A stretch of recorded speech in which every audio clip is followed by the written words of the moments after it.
right now, but Mo Salah, staying or going this summer? I wouldn't be surprised if he leaves in the summer. I think, obviously, again, there's an element of uncertainty over the manager long term. He obviously a great win for Liverpool over Newcastle at the weekend, and the hierarchy of remain behind on Slot even through some really difficult periods. So there is every chance that he stays and fulfills the final year of his contract. But with Xabi Alonso being available, I'm sure there'll be plenty of chat about the manager, so that will impact transfer dealings. And with Mo Salah, it will depend whether say that if a new manager did come in, would he feel like he would be maybe valued a little bit more than he feels he's been this season. I think the strange thing with Mo Salah is I've watched Liverpool's last two games against Qarabag and Newcastle, and he was poor in both of those games, but he came away with a goal and assist. So that's the kind of player he is. He can have really poor games and still deliver the goods. And I think it will be interesting. It'll depend what offers come in for him, and if he indeed is happy to move to Saudi Arabia or the MLS or whoever comes in for him. So yeah, I think if I had to put my house on it right now, I'd say I think he could leave in the summer, but there are potentially a few moving parts there that it might depend on what happens with the manager and with the rest of the squad in the summer as well. So James, obviously Arsenal haven't been particularly busy this window, did a lot of signings in the summer. Have they got enough to get over the line? They've got a 6-point lead now. So have they got enough, or should they have done a bit more business? I think that they have got enough. I mean, they do lose a lot with Merino being injured. He can obviously play as one of the 2-8s, but he's been arguably a more consistent, effective centre forward than Victor Gyökeres has. And it's pretty clear that when Arteta really wants to play it safe in games, he does have Mourinho up top because of what he can give them without the ball, as much as with it. But I think with Kai Havertz coming back and Gyökeres showing a few flashes of form, I think Havertz is the key. I think if Havertz was still out for a long time, or they had concerns about his durability in the second half of the season, to play consistently, then you'd probably think maybe they should go in and do one more. But I think because the other thing, of course, is if they'd gone late here and sort of panic bought or panic loaned, you are risking upsetting a squad that is really well balanced, is united, and is driven and determined by their goal to win trophies. And and also, I mean, Mikel Arteta's talking on Friday about how he wants increased squad sizes because he's worried that he's got to leave too many players out every week. Well, if he adds another player into that mix, and Merino comes back before the end of the season, as our colleagues in Spain believe he will, then you're only creating yourself more of a problem further down the line. I think if Merino was starting every single week and was absolutely, if this had been Gabriel or Saliba or Declan Rice or Zubimendi, one of the really key players in their team, then I think you could make a stronger case for it. But I think because Merino's just a bit of a level below that, I think whatever happens from here, if they don't win the league, it won't be because they missed out on signing somebody to replace Merino in January. So just cover Chelsea before we wrap up. Obviously, it's impossible to predict what happens at Chelsea during any transfer window. I mean, they have been relatively quiet this time, but I think the one question that keeps getting asked is why is Cole Palmer still being linked with Man United? I mean, that isn't going to happen, is it? Surely. Well, I think the genesis of that is that he has never quite settled in London. I don't think there's any secret of that. I think, and Rob will probably know this better than I do, but I think he goes home. Is it Wythenshawe he's from? He goes home to Manchester quite a lot, doesn't he? Yeah. And he's not. I don't think he's unhappy at Chelsea, but I don't think it's his spiritual home. Let's put it that way. But what we've never seen with Chelsea and these long contracts that they give out to players is how easy it is for a player to try and get out of it. And that would be what would have to happen. Chelsea have no interest in selling Cole Palmer. He's the poster boy for the Bowley Clearlake era. They feel he's the best player they've got in the team. He's the creative heartbeat at the side. He makes such a difference when he's there and playing. And they want him, to grow and develop into what they hope will be, become one of the best players in the world. They want that to happen.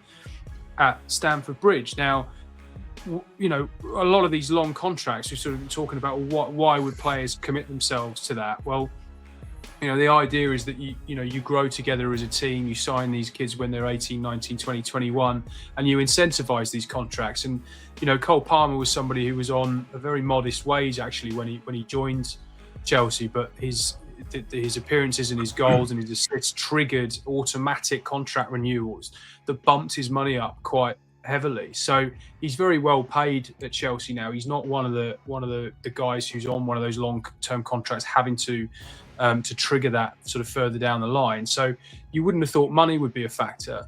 And because of the length of the deal, I don't have it in front of me, but I think he's 32, 31, 32, something like that. You know, so you're talking about an awfully long contract that he would have to try and extricate himself from.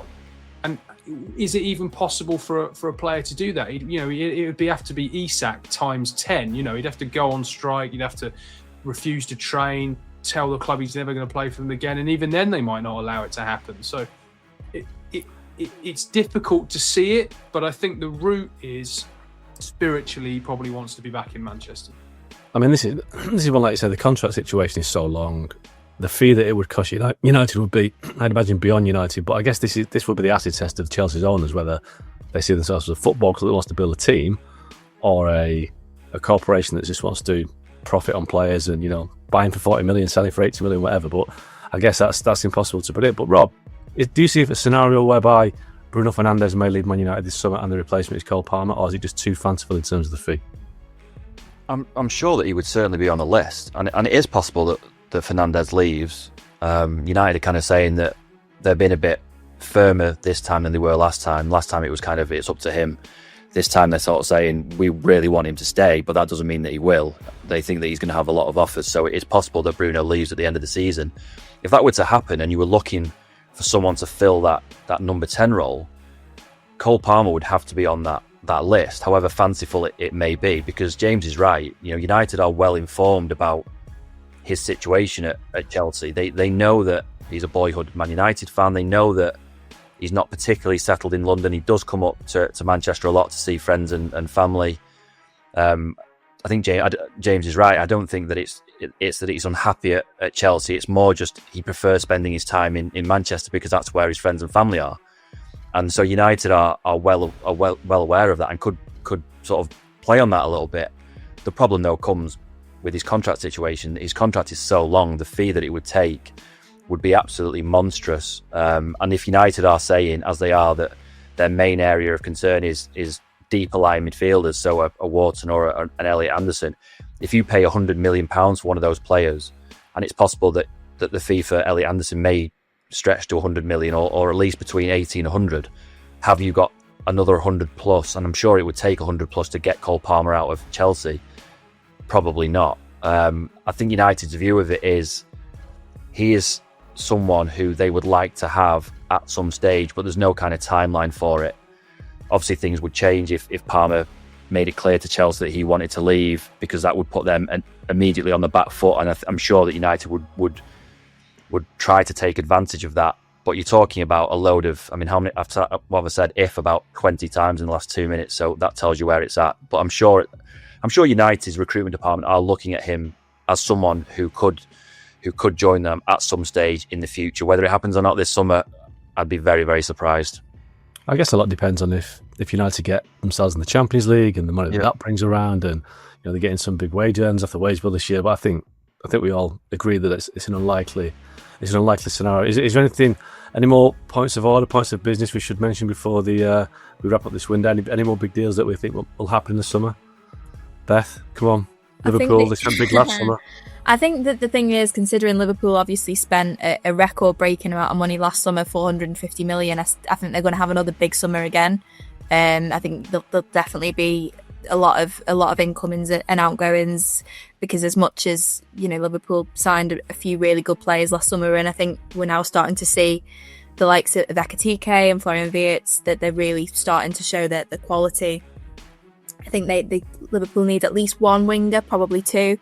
Certainly if Mo Salah goes, they need, again, at least one defender, maybe two, depending on what happens with Ibrahima Konate. They need probably a midfielder as well. So I think that they still probably need 5 or 6 players in the summer, which, it's not very often you see clubs, and certainly not very often you see Liverpool have a really busy summer, and then, the next summer that they have to do the same again. So I think that the one thing to say is that Liverpool will always point out that, yes, they spent an awful lot of money last summer, but they also sold very well. And that's sort of, I guess, not necessarily what Arsenal did. I think one of the reasons Arsenal's squad is so good this season is because they brought in some real quality, but they didn't necessarily lose an awful lot of quality. So I think Liverpool feel like there's probably still room for manoeuvre in terms of financial rules and everything, because they did sell last summer, and I think they will probably have to offload a couple of big names potentially off the wage bill this summer, and Mo Salah, I'm sure, will be among them, among the ones who is tipped to go anyway. Have you ever wondered if this summer could be the most dramatic turning point in Liverpool's modern history? What if I told you that the Reds are not just planning a normal transfer window, but a seismic rebuild, one that might change the face of Anfield forever? Because right now, there are reports from reliable football news sources that Liverpool are preparing major changes behind the scenes. New defenders are already locked in, future of legends is in question, and the club's strategy for next season could redefine everything we thought we knew about this squad. Let's dive in. We begin with concrete transfer news that proves Liverpool are thinking long-term.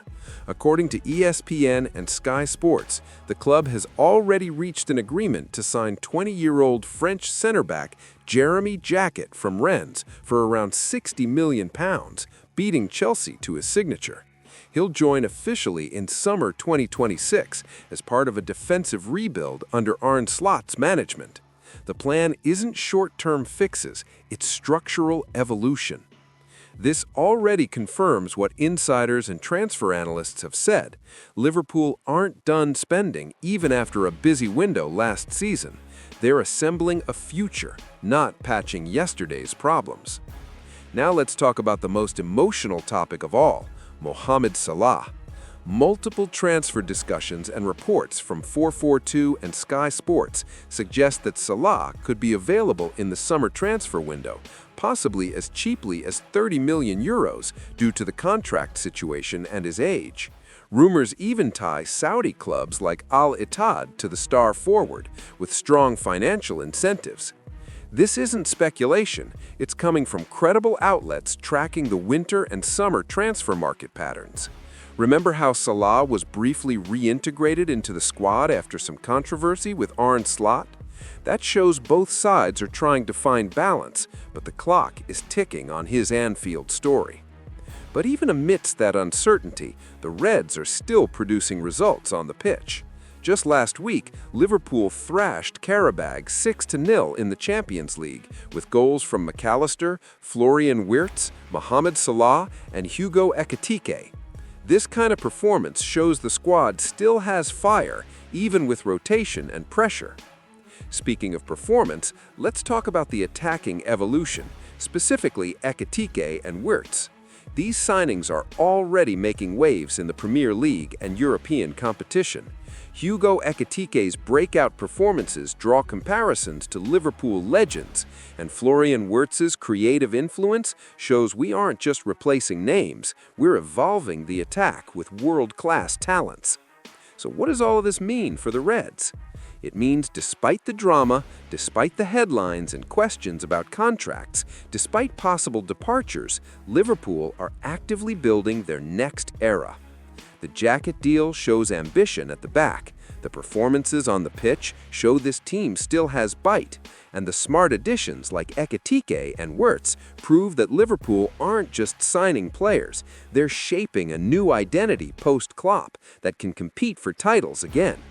Yes, there may be big decisions to come, especially surrounding the future of icons like Salah, but the incredible thing is, Liverpool aren't afraid to look forward.